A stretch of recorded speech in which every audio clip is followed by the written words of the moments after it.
শুধু তুই, তোর আমি, সেই আমি বিরাট এলিন। তুই অখণ্ড সচ্চিদানন্দ, তিনি আর তোর দুইতে কোনো ভেদ নেই।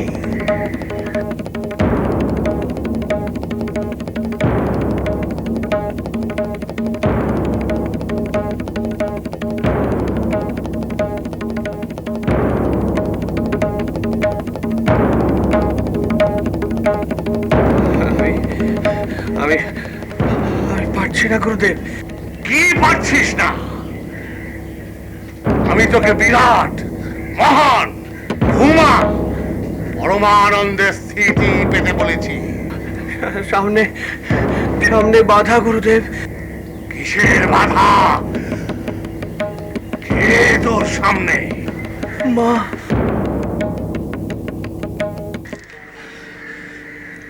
আমি পারছি না গুরুদেব, পারছি না। কি পারছিস না? আমার আমার আত্মধ্যান আসছে না।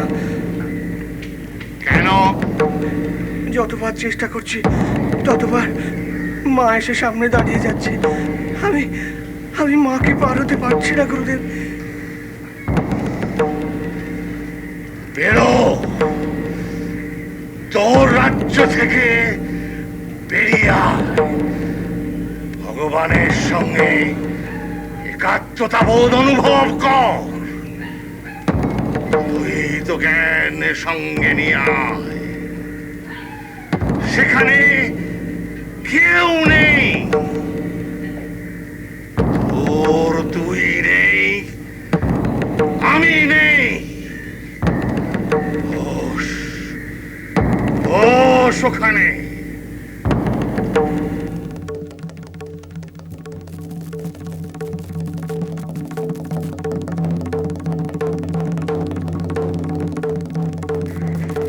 আছে শুধু অদ্বৈত ব্রহ্ম। ব্রহ্ম ছাড়া আর কিছু নেই। তুইও যা, ব্রহ্ম তাই। তুই ব্রহ্মে লীন। কিমপি সততবোধং কেবলানন্দরূপং নিরূপং দিবেলং নিত্যমুক্তং নিরীহম নিরবধি গগনাভং নিষ্কলং নির্বিকল্পং নিরীকলয়তি বিদ্যাং ব্রহ্মপূর্ণং সমাধো। সমাধির সেই দশা তো তোর অজানা নয়, তবে ভাব সমাধি নয়, নির্বিকল্প। কিন্তু অবস্থা তো এক, শুধু আনন্দ, পরমানন্দ। সেখানে দেশ নেই, দিক নেই, কাল নেই, অবলম্বন নেই, নাম নেই, রূপ নেই। আমি পারছি না গুরুদেব, আমি পারছি না। মা সামনে, মা সামনে। রামকৃষ্ণ, রামকৃষ্ণ, রামকৃষ্ণ, রামকৃষ্ণ। অত সোজা, হুট করতেই সমাধি, ম ম বলে ডাকতেই জগজ্জননী এসে একবারে হাজির। তার সঙ্গে এক পাতে খাওয়া দাওয়া, রাতে মন্দিরে চাতালে বেড়ানো, ব্যাস গপ্প শেষ।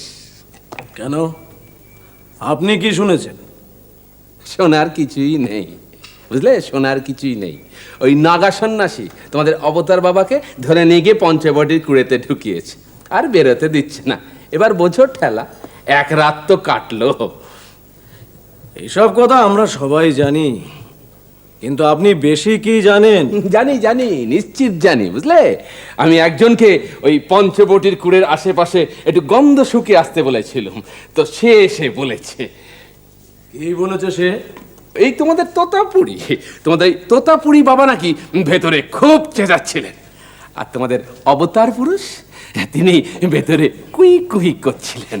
আরে বাবা, ওই ব্রহ্মদত্তের থুড়ি ব্রহ্মধ্যান। ব্রহ্মধ্যান করা কি অতই সোজা? এটা আমি আগেই জানি। সেই সেই সেই সেই আপনি জানেন বলেই তো সব ছেড়ে দিয়েছেন, নাহলে তো আপনি নিজেই করে ফেলতেন।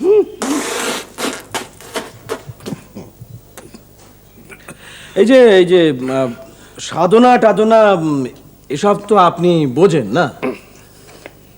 কোন সাধনাতে কত ছটা চাল বাতাসা লাগে, কি ধরনের সমাধিতে কত মূল্য দিতে হয়, এ সবই তো আপনার মুখস্থ। হ্যাঁ, খান খান। বড় তেষ্টা পেয়েছে, একটু জল খেয়ে নি। কেমন?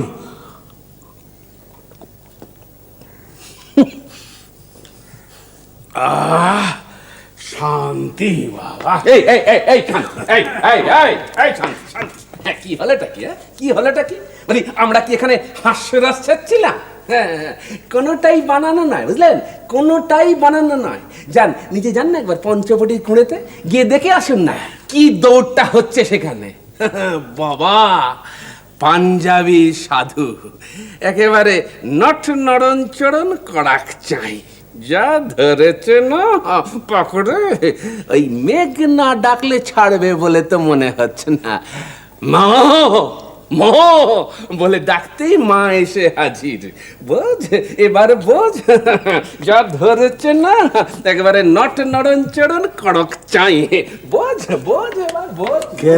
চাই। যাই বলো, মন্দিরটা কিন্তু একেবারে মিয়ে গিয়েছিল। হ্যাঁ, এখন বেশ গম গম করছে। হ্যাঁ, বেশ তৃপ্তি পাচ্ছেন। মানে একটা কিরম ইয়ে ভাব এসছে। একটা কথা বলি খাজাঞ্চি মশাই, ওই হালদার পুরোহিত যা বলে গেল তা সব মাথায় রেখেই বলছি। ওই যে তোতাপুরী সাধু, উনি যেই হন না কেন, অদ্বৈতবাদ বা ব্রহ্মবাদ যে সম্প্রদায়ের হন না কেন, বড় কঠিন জায়গায় হাত রেখেছেন উনি।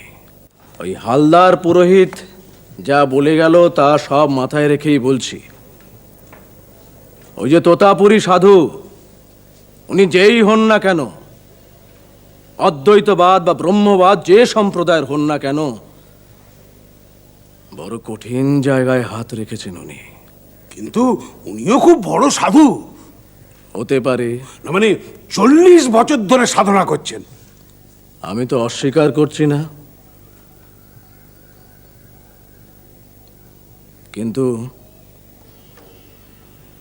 সে আমার ভাইকে আমার থেকে বেশি চেনে না, এই মন্দিরের মাকেও চেনে না। শ্রীরাম